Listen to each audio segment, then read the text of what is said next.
Hi friends, ಹೇಗಿದ್ದೀರಾ ಎಲ್ಲರೂ? ನೀವೆಲ್ಲರೂ ಚೆನ್ನಾಗಿದ್ದೀರಾ ಅಂತ ಭಾವಿಸ್ತಾ ವೆಲ್ಕಮ್ ಬ್ಯಾಕ್ ಟು ನಿಮ್ಮ ಎಲ್ಲರ ಚಾನಲ್ ನಮ್ಮ ಮನೆ ಅಡುಗೆ. ಕೇಕ್ ಅಂದ್ರೆ ಯಾರಿಗ್ ತಾನೇ ಇಷ್ಟ ಇರೋದಿಲ್ಲ ಹೇಳಿ? ಎಷ್ಟೇ ವಯಸ್ಸಾಗಿದ್ರು ಕೇಕ್ ಅನ್ನ ತುಂಬಾನೇ ಇಷ್ಟಪಟ್ಟು ಎಲ್ಲರೂ ತಿಂತಾರೆ. ಅದರಲ್ಲೂ ಮನೆಯಲ್ಲೇ ಮಾಡಿರುವಂತ ಕೇಕ್ ಪರ್ಫೆಕ್ಟ್ ಆಗಿ ಮೃದುವಾಗಿ ಬಂದ್ರೆ ಎಲ್ಲರೂ ಇಷ್ಟಪಟ್ಟು ತಿಂತಾರೆ. ನಾವು ಇವತ್ತು ಮಾಡುವಂತ ಕೇಕ್ ರೆಸಿಪಿಯಲ್ಲಿ ಏನ್ ವಿಶೇಷತೆ ಅಂದ್ರೆ ಇದರಲ್ಲಿ ನಾವು ಮೊಟ್ಟೆ ಬಳಸಲಿಲ್ಲ ಹಾಗೂ ಎಲ್ಲರ ಮನೆಯಲ್ಲಿರುವಂತ ಕುಕ್ಕರ್ ಅನ್ನ ಬಳಸ್ಕೊಂಡು ಕೇಕ್ ಅನ್ನ ತಯಾರಿಸ್ಕೊಂಡಿದ್ದೀವಿ. ಹೆಚ್ಚು ಸಮಯ ವ್ಯರ್ಥ ಮಾಡದೆ ಕೇಕ್ ತಯಾರಿಸಲು ಬೇಕಾಗಿರುವಂತಹ ಸಾಮಗ್ರಿಗಳನ್ನ ರೆಡಿ ಮಾಡ್ಕೊಳ್ಳೋಣ. ಬೇಕಾಗಿರುವಂತಹ ಸಾಮಗ್ರಿಗಳ ಪಟ್ಟಿಯನ್ನ ಇಲ್ಲಿ ಹಾಕಿದ್ದೀನಿ. ನೀವು ಬೇಕಿದ್ದಲ್ಲಿ ವಿಡಿಯೋನ ಪಾಸ್ ಮಾಡಿ ಸಾಮಗ್ರಿಗಳನ್ನ ರೆಡಿ ಮಾಡ್ಕೊಳ್ಳಿ.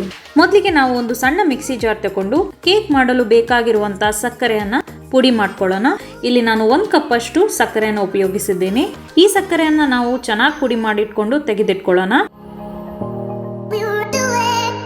ನೋಡ್ತಾ ಇದ್ದೀರಾ, ಇಲ್ಲಿ ನಾನು ಸಕ್ಕರೆಯನ್ನ ಚೆನ್ನಾಗಿ ಪುಡಿ ಮಾಡಿಟ್ಕೊಂಡಿದ್ದೀನಿ. ಈಗ ಈ ಕೇಕ್ಗೆ ಬೇಕಾಗಿರುವಂತಹ ಕೇಕ್ ಬ್ಯಾಟರ್ ಅನ್ನ ರೆಡಿ ಮಾಡ್ಕೊಳ್ಳೋಣ. ಇದಕ್ಕೆ ನಾನೊಂದು ಮಿಕ್ಸಿಂಗ್ ಬೌಲನ್ನು ತಗೊಂಡಿದ್ದೀನಿ. ಮೊದಲಿಗೆ ನಾವು ಈ ಮಿಕ್ಸಿಂಗ್ ಬೌಲಿಗೆ ಅರ್ಧ ಕಪ್ ಅಷ್ಟು ಮೊಸರನ್ನ ಹಾಕೊಂಡಿದ್ದೀವಿ. ಇಲ್ಲಿ ನಾವು ಮೊಟ್ಟೆಯ ಬದಲು ಮೊಸರನ್ನ ಉಪಯೋಗಿಸ್ಕೊಂಡು ಕೇಕನ್ನು ಮಾಡ್ತಾ ಇದ್ದೀವಿ. ಈ ಮೊಸರಿಗೆ ನಾನು ಮೊದಲಿಗೆ ಪುಡಿ ಮಾಡಿಟ್ಕೊಂಡಿರುವಂಥ ಸಕ್ಕರೆಯನ್ನು ಹಾಕೊಳ್ತಾ ಇದ್ದೀನಿ. ಇವಾಗ ಇದನ್ನು ಚೆನ್ನಾಗಿ ಮಿಕ್ಸ್ ಮಾಡ್ಕೊಳ್ಳೋಣ. ನಾವು ಪುಡಿ ಮಾಡಿಟ್ಕೊಂಡಿರುವಂಥ ಸಕ್ಕರೆ ಮೊಸರಲ್ಲಿ ಚೆನ್ನಾಗಿ ಮಿಕ್ಸ್ ಆಗಿ ಕರಗಬೇಕು. ಅಲ್ಲಿವರೆಗೂ ಇದನ್ನು ಚೆನ್ನಾಗಿ ಮಿಕ್ಸ್ ಮಾಡ್ಕೊಳ್ಳಿ.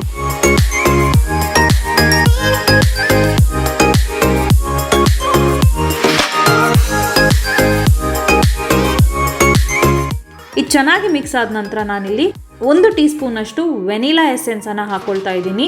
ವೆನಿಲಾ ಎಸೆನ್ಸ್ ಹಾಕೋದ್ರಿಂದ ನಾವು ಮಾಡುವಂಥ ಕೇಕಲ್ಲಿ ತುಂಬಾನೇ ಚೆನ್ನಾಗಿರುವಂಥ ಘಮ ಬರುತ್ತೆ. ಇದನ್ನು ಚೆನ್ನಾಗಿ ಮಿಕ್ಸ್ ಮಾಡ್ಕೊಳ್ಳಿ. ಇದು ತುಂಬಾನೇ ಚೆನ್ನಾಗಿ ಮಿಕ್ಸ್ ಆದ ನಂತರ ನಾನಿಲ್ಲಿ ಅರ್ಧ ಕಪ್ ಅಷ್ಟು ಕರಗಿಸಿರುವಂಥ ಬೆಣ್ಣೆನ ಹಾಕೊಳ್ತಾ ಇದ್ದೀನಿ. ನೀವು ಬೇಕಿದ್ದಲ್ಲಿ ನಿಮ್ಮ ಮನೇಲಿರುವಂಥ ಯಾವುದೇ ಕುಕ್ಕಿಂಗ್ ಎಣ್ಣೆನ ಬಳಸ್ಬೋದು. ಆದರೆ ಯಾವುದೇ ಕಾರಣಕ್ಕೂ ತೆಂಗಿನ ಎಣ್ಣೆ, ಎಳ್ಳೆಣ್ಣೆ ಅಥವಾ ಅದರದೇ ಸುಗಂಧ ಇರುವಂಥ ಎಣ್ಣೆಗಳನ್ನು ಬಳಸಬೇಡಿ. ನೀವು ನೋಡ್ತಾ ಇದ್ದ ಹಾಗೆ ಇಲ್ಲಿ ನಾವು ಮೊದಲಿಗೆ ಮಾಡಿಟ್ಕೊಂಡಿರುವಂಥ ಮಿಶ್ರಣ ಹಾಗೂ ಬೆಣ್ಣೆ ಸಪ್ರೇಟ್ ಆಗಿ ಕಾಣಿಸುತ್ತೆ. ಈ ಮಿಶ್ರಣವನ್ನು ತುಂಬಾ ಚೆನ್ನಾಗಿ ಮಿಕ್ಸ್ ಮಾಡ್ಕೊಳ್ತಾ ಇದ್ದೀನಿ. ಬೆಣ್ಣೆ ಹಾಗೂ ಮೊದಲಿಗೆ ಮಾಡಿಟ್ಕೊಂಡಿರುವಂಥ ಮಿಶ್ರಣ ಸಪ್ರೇಟ್ ಆಗಿ ಕಾಣಿಸ್ತಾ ಇಲ್ಲ. ಅಲ್ಲಿವರೆಗೂ ನಾವು ಇದನ್ನ ತುಂಬಾ ಚೆನ್ನಾಗಿ ಮಿಕ್ಸ್ ಮಾಡ್ಕೊಳ್ತಾ ಇರಬೇಕು. ಇವಾಗ ನಾವು ಒಂದು ಜರಡಿನ ಉಪಯೋಗಿಸ್ಕೊಂಡು ಕೇಕ್ ಮಾಡಲು ಬೇಕಾಗಿರುವಂತ ಒಣ ಪದಾರ್ಥಗಳನ್ನ ಜರಡಿ ಇಟ್ಕೊಳ್ಳೋಣ. ಮೊದಲಿಗೆ ನಾನು 1.5 ಕಪ್ ಅಷ್ಟು ಮೈದಾನ ಹಾಕೊಳ್ತಾ ಇದ್ದೀನಿ. ಇದರ ಜೊತೆಗೆ 1 ಟೀ ಸ್ಪೂನ್ ಅಷ್ಟು ಬೇಕಿಂಗ್ ಪೌಡರ್ ಹಾಗೂ ಅರ್ಧ ಟೀ ಸ್ಪೂನ್ ಅಷ್ಟು ಬೇಕಿಂಗ್ ಸೋಡಾನ ಉಪಯೋಗಿಸ್ಕೊಳ್ತಾ ಇದ್ದೀನಿ. ಇವಾಗ ನಾವು ಹಾಕೊಂಡಿರುವಂತ ಹುಡಿಗಳನ್ನ ಜರಡಿ ಹಿಡಿಯೋಣ. ಯಾವುದೇ ಕೇಕ್ ಮಾಡಲು ಬೇಕಿಂಗ್ ಪೌಡರ್ ಹಾಗೂ ಬೇಕಿಂಗ್ ಸೋಡಾ ತುಂಬಾನೇ ಅಗತ್ಯವಾಗಿರುತ್ತೆ. ಇವೆರಡನ್ನು ಹಾಕೋದ್ರಿಂದ ನಾವು ಮಾಡುವಂತ ಕೇಕ್ ತುಂಬಾನೇ ಚೆನ್ನಾಗಿ ಉಬ್ಬಿ ಸಾಫ್ಟ್ ಆಗಿ ಬರುತ್ತೆ.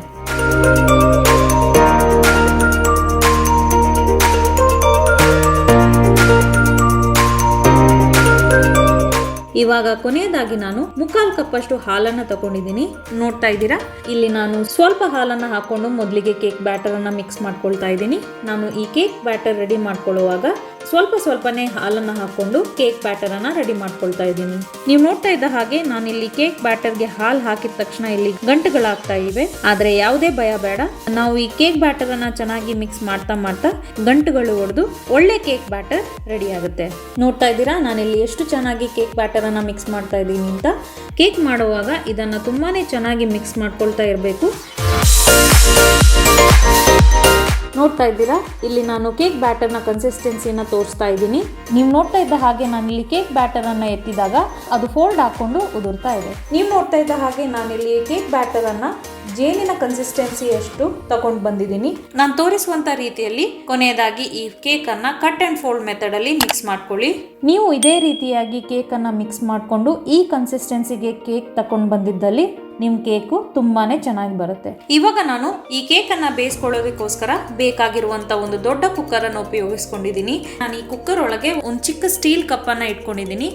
ನೆನಪಿರ್ಲಿ, ಕುಕ್ಕರ್ ವಿಸಿಲ್ ಹಾಗೂ ಅದರ ಗ್ಯಾಸ್ಕೆಟ್ ಅನ್ನ ತೆಗೆದ್ಬಿಟ್ಟು ಕುಕ್ಕರ್ ಮುಚ್ಚಳನ ಇಟ್ಟು ಕುಕ್ಕರ್ ಅನ್ನ 10 ನಿಮಿಷಗಳ ಕಾಲದಷ್ಟು ಹೈ ಫ್ಲೇಮ್ ಅಲ್ಲಿ ಪ್ರೀ ಹೀಟ್ ಮಾಡ್ಕೊಳ್ಬೇಕು. ಈ ಕುಕ್ಕರ್ ಪ್ರೀ ಹೀಟ್ ಆಗುವಷ್ಟೊತ್ತಿಗೆ ಕೇಕ್ ಅನ್ನ ಬೇಯಿಸೋದಕ್ಕೋಸ್ಕರ ಒಂದು ಕೇಕ್ ಟಿನ್ ಅನ್ನ ತಗೊಳ್ಳೋಣ.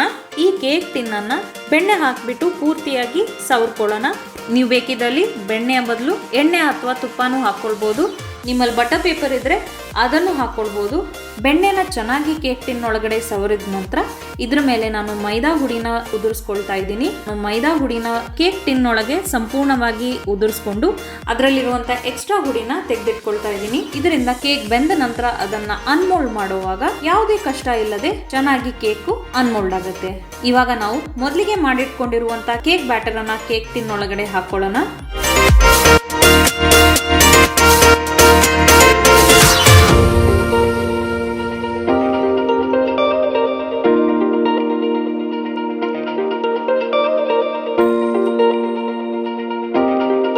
ಕೇಕನ್ನು ಕುಕ್ಕರಲ್ಲಿ ಬೇಯೋದಕ್ಕೆ ಇಡೋ ಮೊದಲು ಕೇಕ್ ಟಿನ್ನನ್ನು ಚೆನ್ನಾಗಿ ಟ್ಯಾಪ್ ಮಾಡ್ಕೊಳ್ಳಿ.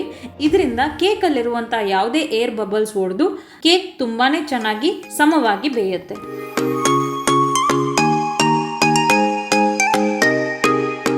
ಇವಾಗ ನಾನು ಕೇಕ್ ಟಿನ್ನನ್ನು ಕುಕ್ಕರ್ ಒಳಗೆ ಇಟ್ಟು ಮುಚ್ಚಳನ ಮುಚ್ತಾ ಇದ್ದೀನಿ. ಈ ಕೇಕನ್ನು ನಾವು 40 ನಿಮಿಷಗಳ ಕಾಲದಷ್ಟು ಲೋ ಫ್ಲೇಮಲ್ಲಿ ಬೇಯಿಸಿ 40 ನಿಮಿಷಗಳಾದ ನಂತರ 10 ನಿಮಿಷಗಳ ಕಾಲದಷ್ಟು ಮೀಡಿಯಂ ಫ್ಲೇಮಲ್ಲಿ ಬೇಯಿಸ್ಕೊಳ್ಬೇಕಾಗುತ್ತೆ. ಇವಾಗ 50 ನಿಮಿಷಗಳಾಗಿದೆ. ನಾನೀಗ ಕುಕ್ಕರ್ನ ಮುಚ್ಚಳನ ತೆಗಿತಾ ಇದ್ದೀನಿ. ನೀವು ನೋಡ್ತಾ ಇದ್ದ ಹಾಗೆ ನಾವು ಮಾಡಿರುವಂತಹ ಕೇಕ್ ಇಲ್ಲಿ ತುಂಬಾನೇ ಚೆನ್ನಾಗಿ ಉಬ್ಬಿದೆ. ಇವಾಗ ನಾನೊಂದು ಟೂತ್ ಪಿಕ್ ಅಥವಾ ಒಂದು ಕಡ್ಡಿನ ಉಪಯೋಗಿಸ್ಕೊಳ್ತಾ ಇದ್ದೀನಿ. ಇವಾಗ ನಾನು ಈ ಕಡ್ಡಿನ ಕೇಕಿಗೆ ಚುಚ್ಚಿ ತೆಗಿತಾ ಇದ್ದೀನಿ. ಈ ಕಡ್ಡಿ ನೀಟಾಗಿ ಹೊರಗೆ ಬಂದ್ರೆ ನಮ್ ಕೇಕ್ ತುಂಬಾನೇ ಚೆನ್ನಾಗಿ ಬೆಂದಿದೆ ಅಂತ ಅರ್ಥ. ನೀವು ನೋಡ್ತಾ ಇದ್ದ ಹಾಗೆ ಈ ಕಡ್ಡಿಯಲ್ಲಿ ಏನು ಅನ್ಕೊಂಡಿಲ್ಲ. ನೋಡ್ತಾ ಇದ್ದೀರಾ, ನಮ್ ಕೇಕ್ ಪರ್ಫೆಕ್ಟ್ ಆಗಿ ಬೆಂದಿದೆ. ಇವಾಗ ನಾನು ಈ ಕೇಕ್ ಅನ್ನ ಕುಕ್ಕರ್ ಇಂದ ಹೊರಗೆ ತೆಗೆದು ಇದರ ಬಿಸಿ ಆರೋವರೆಗೂ ಹೊರಗಿಡ್ತಾ ಇದ್ದೀನಿ. ನೆನಪಿರ್ಲಿ, ಈ ಕೇಕ್ ನ ಬಿಸಿ ಆರೋವರೆಗೂ ಇದನ್ನ ಕೇಕ್ ಟಿನ್ ಇಂದ ಸಪರೇಟ್ ಮಾಡೋದಕ್ಕೆ ಹೋಗ್ಬೇಡಿ.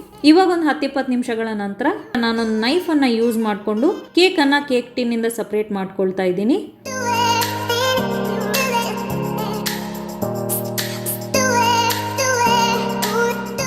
ಇವಾಗ ನೀವು ನೋಡ್ತಾ ಇದ್ದ ಹಾಗೆ ನಾನಿಲ್ಲಿ ನಿಧಾನಕ್ಕೆ ಕೇಕನ್ನು ಪ್ಲೇಟ್ ಮೇಲೆ ಹಾಕೊಳ್ತಾ ಇದ್ದೀನಿ. ನೋಡ್ತಾ ಇದ್ದೀರಾ, ನಾವು ಮನೆಯಲ್ಲೇ ಮಾಡಿರುವಂಥ ಕೇಕ್ ಎಷ್ಟು ಚೆನ್ನಾಗಿ ಉಬ್ಬಿ ಸಾಫ್ಟ್ ಆಗಿ ಬಂದಿದೆ ಅಂತ. ನೀವು ನಿಮ್ಮ ಮನೆಯಲ್ಲಿ ನಾನು ಮಾಡಿರುವಂಥ ರೀತಿಯಲ್ಲಿ ಕೇಕನ್ನು ಮಾಡಿದರೆ ನೀವು ಮಾಡುವಂಥ ಕೇಕ್ ಕೂಡ ತುಂಬಾ ಸಾಫ್ಟ್ ಹಾಗೂ ಚೆನ್ನಾಗಿ ಉಬ್ಬಿ ಬರುತ್ತೆ. ಇವಾಗ ಇಟ್ಸ್ ಕೇಕ್ ಕಟಿಂಗ್ ಟೈಮ್. ಇವಾಗಂತೂ ಕೇಕ್ ಕಟ್ ಮಾಡೋದಕ್ಕೆ ಯಾವುದೇ ಒಕೇಶನ್ ಬೇಕಂತಿಲ್ಲ. ಮನ್ಸು ಬಂದಾಗ ನೀವೇ ನಿಮ್ಮ ಮನೆಯಲ್ಲಿ ಕೇಕ್ ಮಾಡಿಕೊಂಡು ತಿನ್ಬೋದು. ನೀವು ನಿಮ್ಮ ಮನೆಯಲ್ಲಿ ಈ ರೆಸಿಪಿನ ನೋಡ್ಕೊಂಡು ಕೇಕ್ ಮಾಡಿದ್ದಲ್ಲಿ ಈ ವಿಡಿಯೋನ ಲೈಕ್ ಮಾಡಿ ಹಾಗೂ ಈ ವಿಡಿಯೋದಲ್ಲಿರುವಂಥ ಕಮೆಂಟ್ ಸೆಕ್ಷನಲ್ಲಿ ಹೇಳೋದನ್ನು ಮರಿಬೇಡಿ. ಹಾಗೂ ಈ ರೆಸಿಪಿ ಹಾಗೂ ಈ ವಿಡಿಯೋ ನಿಮಗೆ ಇಷ್ಟವಾಗಿದ್ದಲ್ಲಿ ನಮ್ಮ ಚಾನಲನ್ನು ಪ್ಲೀಸ್ ಸಬ್ಸ್ಕ್ರೈಬ್ ಮಾಡೋದನ್ನು ಮರಿಬೇಡಿ.